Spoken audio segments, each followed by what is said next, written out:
Hi, Brad from American Millwork. We are on site installing our Fortitude Wainscoting. In the previous videos, we laid out the material to show you what's included in the box.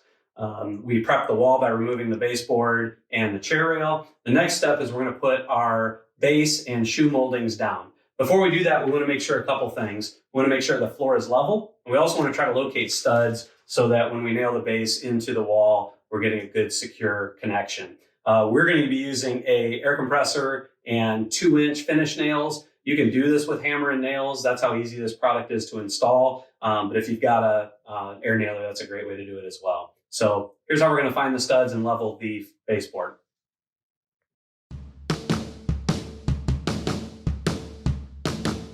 All right, so the next step is we want to make sure that base molding is level. Everything we do is going to be stacked on top of that. So it's going to be critical that that board that you nail in is going to be level. So we're going to find the level spot of the board, nail it down. Also, when we nail this in, we want to find studs as often as we can. Typically, studs are going to be 16 inches on center. There's a couple ways to find that. Most outlets are attached to a stud. So you can do the old-fashioned knock test. There's a stud there, it's hollow there. So we know there's a stud here, and then every 16 inches along the wall. So kind of a cool tip that a lot of people don't know, there are diamonds on almost every tape measure I've ever seen. So you've got one at 16, got another one at 32, got another one at 48, and so on. They're 16 inches all the way down. So what you can do is find where your stud's at. I put a little mark on the baseboard here. Set your tape measure down next to the wall. And now you've got kind of some guidance as you work your way through. So that's a real easy tip. The next thing is leveling the board. So this floor has some engineered floor put down on top of it. And so it's a little off. So what we're going to do is we're just going to take a pretty straightforward level and we're going to make this even on the edge of the wall here. And take our handy 5-in-1 and use that kind of as a little shim. And we're going to check for level on the board.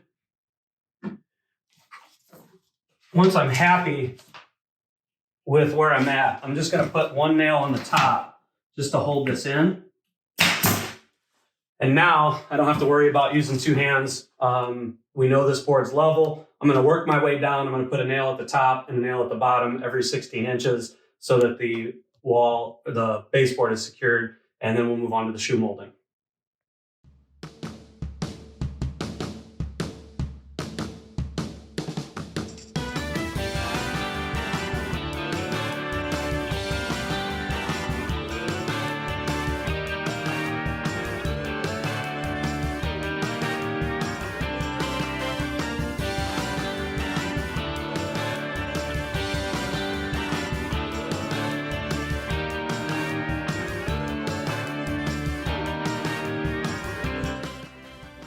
So we've got our first piece of base down. This wall is longer than 6 feet. And as we mentioned in a previous video, you're gonna get enough material in the package to do a 6-foot wall. So when you're connecting two pieces of trim, you've got a couple different options when you make those, make that connection. You can either butt joint it together, which is how the kit would come. We chose to miter it. So you can put a 45-degree miter on each piece, and when you install it, it gives it a nice clean look. So the next step is let's get these connected.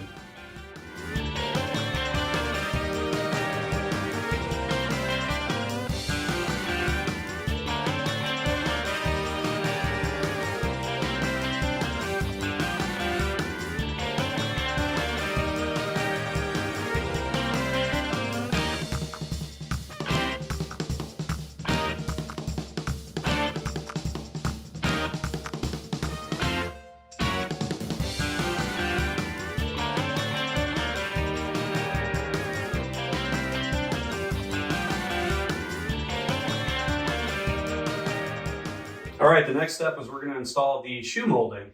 And the purpose of the shoe molding, number one, it gives you a little extra depth to the molding, a little more decorative.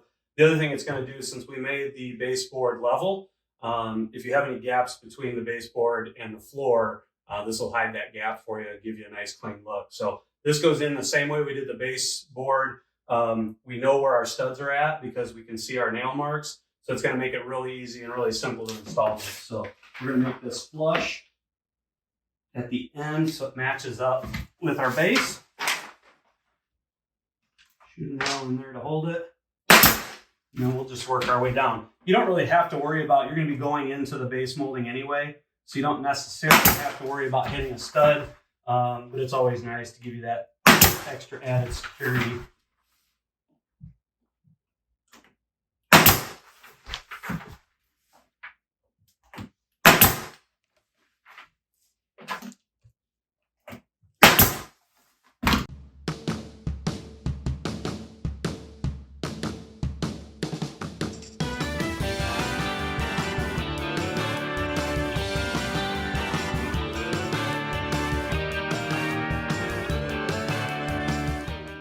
Now that we've got the base and shoe molding down, the next step is to install the header and the vertical pieces, and we'll do that in our next video.